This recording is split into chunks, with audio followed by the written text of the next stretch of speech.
ഈശ്വര, പാവത്തുങ്ങൾക്ക് ഇങ്ങനെ സൗന്ദര്യം തരല്ലേ. മിസ്റ്റർ ബ്രഹ്മചാരി എന്ന ചിത്രത്തിലെ പ്രണയ പരവശയായ പെൺകുട്ടിയുടെ സംഭാഷണം കേട്ട് ചിരിക്കാത്ത മലയാളികളെ കുറവ്. സിനിമ വേണ്ടത്ര ശ്രദ്ധിക്കപ്പെട്ടിട്ടില്ലെങ്കിലും ഈ ഡയലോഗ് പല രൂപത്തിലും ഭാവത്തിലും പലയിടത്തും പലപ്പോഴും പലരും ഉപയോഗിക്കുന്നത് നാം കണ്ടു. ഇന്നത് കേൾക്കുമ്പോൾ അല്ലെങ്കിൽ കാണുമ്പോൾ കണ്ണ് നനയുന്നില്ലേ? വിങ്ങൽ നിറഞ്ഞ ഒരു കണ്ണീർത്തുള്ളി ഇറ്റ് വീഴുന്നില്ലേ? ചലച്ചിത്രം ഒരുക്കുന്ന ചട്ടക്കൂടിനപ്പുറം, അത് വന്നുപോയ കാലത്തിനപ്പുറം സഞ്ചരിച്ച ഈ ഡയലോഗിനും ഇതുപോലുള്ള മറ്റനേകം ഡയലോഗുകൾക്കും പിന്നിലെ അഭിനയ സാന്നിധ്യത്തിന്റെ മറുപേരായിരുന്നു കൽപ്പന. കൽപ്പനയുടെ ജീവിതത്തിലേക്ക് നമുക്ക് തിരിഞ്ഞു നോക്കാം ഇന്നത്തെ തിരിഞ്ഞുനോട്ടത്തിലൂടെ.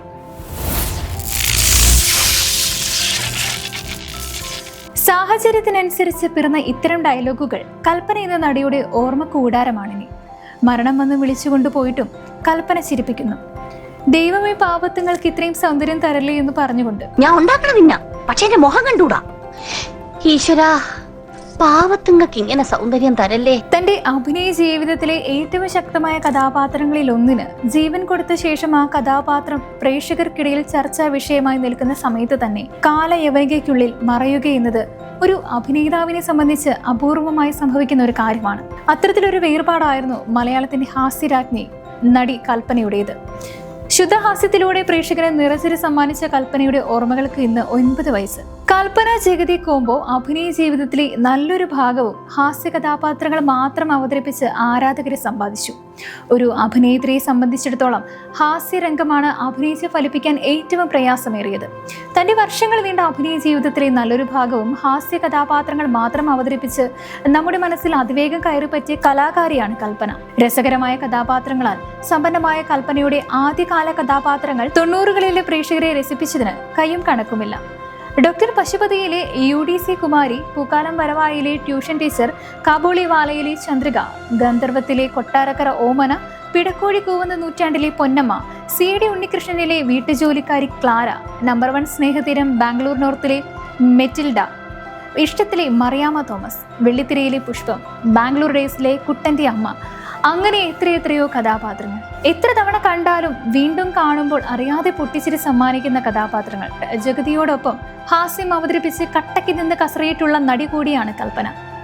ആലിബാബയും 6.5 കള്ളന്മാരും, CD ഉണ്ണികൃഷ്ണൻ, പിടക്കോഴി കൂവുന്ന നൂറ്റാണ്ട്, പൊരുത്തം തുടങ്ങിയ സിനിമകളിലെ ജഗതി കൽപ്പന കോംബോ മറ്റൊരു താരജോഡിയെ കൊണ്ടും ചെയ്തു ഫലിപ്പിക്കാൻ സാധിക്കില്ല.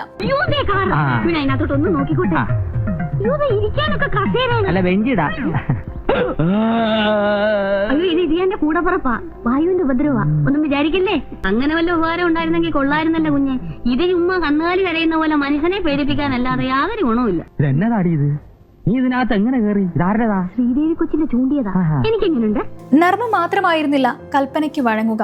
സ്വാഭാവിക അഭിനയത്തിലൂടെ സീരിയസ് കഥാപാത്രങ്ങളും കൈയടക്കത്തോടെ അവതരിപ്പിക്കുമായിരുന്നു കൽപ്പന. 2012 പുറത്തിറങ്ങിയ ഏഞ്ചൽ റുപ്പി എന്ന ചിത്രത്തിൽ തിലകനോടൊപ്പം തന്നെ നിറഞ്ഞു നിൽക്കുന്ന കഥാപാത്രമായിരുന്നു കൽപ്പനയുടെ മേരി. ദൈർഘ്യം കൊണ്ടായിരുന്നില്ല, കഥാപാത്രത്തിന്റെ ശക്തി കൊണ്ടും റിയലിസ്റ്റിക്കായ അഭിനയം കൊണ്ടും കൽപ്പനയിലെ മറ്റൊരു പ്രതിഭയെ കാണിച്ചു തന്നു ഏഞ്ചൽ റുപ്പി. പിന്നീട് സ്പിരിറ്റ്, തനിച്ചല്ല ഞാൻ തുടങ്ങിയ സിനിമകളിലെയും അതിശയിപ്പിക്കുന്ന പ്രകടനങ്ങൾ.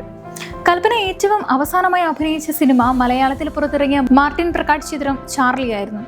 സിനിമയിൽ കൽപ്പന അവതരിപ്പിച്ച മേരി എന്ന കഥാപാത്രം എല്ലാം കൊണ്ടും പ്രേക്ഷകരുടെ മനസ്സിൽ തട്ടിയ കഥാപാത്രമായിരുന്നു. ആ ഒരു സിനിമയിൽ എല്ലാവർക്കും സർപ്രൈസ് കൊടുക്കുന്ന ചാർലിക്ക് മരണം കൊണ്ട് സർപ്രൈസ് കൊടുത്ത് കൽപ്പനയുടെ ക്വീൻ മേരി. അധികം ഡയലോഗുകളൊന്നുമില്ലാതെ ദുഃഖം തളം കെട്ടി നിൽക്കുന്ന മുഖവുമായി കൽപ്പനയിലെ നടി ആ കഥാപാത്രത്തെ ഗംഭീരമാക്കി. ചാർലി സിനിമയുടെ വിജയയാത്ര 1 മാസം തികഞ്ഞ വേളയിലാണ് ആ ചിത്രത്തിലെ ക്വീൻ മേരി ബോട്ടിൽ നിന്ന് പെട്ടെന്ന് അപ്രത്യക്ഷയായതുപോലെ എല്ലാവരെയും ഞെട്ടിച്ചുകൊണ്ട് ആ അനശ്വര നടി ഈ ലോകത്ത് നിന്ന് തന്നെ യാത്രയായത്.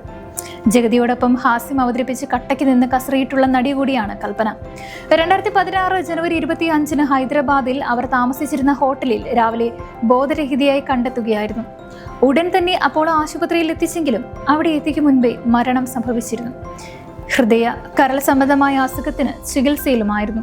തെലുങ്കിലും തമിഴിലുമായി ചിത്രീകരിക്കുന്ന സിനിമയുടെ ഷൂട്ടിങ്ങിനായിട്ടാണ് കൽപ്പന അന്ന് ഹൈദരാബാദിൽ എത്തിയിരുന്നത്. മരിക്കുമ്പോൾ 51 വയസ്സ് മാത്രമായിരുന്നു പ്രായം.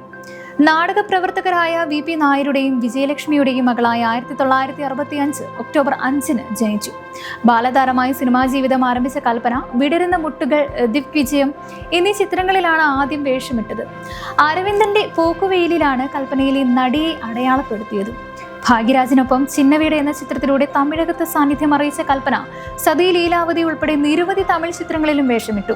കന്നഡയിലും തെലുങ്കിലും അഭിനയിച്ചിട്ടുണ്ട്. 300-ലേറെ ചിത്രങ്ങളിൽ അഭിനയിച്ച കൽപ്പനയ്ക്ക് മികച്ച സഹനടിക്കുള്ള 60ാമത് ദേശീയ ചലച്ചിത്ര പുരസ്കാരം തനിച്ചല്ല ഞാൻ എന്ന സിനിമയിലെ അഭിനയത്തിലൂടെ ലഭിച്ചു. ഞാൻ കൽപ്പന എന്നൊരു മലയാള പുസ്തകം കൽപ്പന പ്രസിദ്ധീകരിച്ചിട്ടുണ്ട്. കൽപ്പനയുടെ ശുദ്ധഹാസ്യത്തിൽ ചാലിച്ച ഭാവാഭിനയത്തിന്റെ എത്രയെത്ര അഭിനയ മുഹൂർത്തങ്ങളാണ് മരണമില്ലാതെ സിനിമ ആസ്വാദകരുടെ മനസ്സിൽ ബാക്കി നിൽക്കുന്നത്. മലയാളത്തിന്റെ പിൻചിരിയുടെ ഓർമ്മകൾക്ക് മുൻപിൽ പ്രണാമം.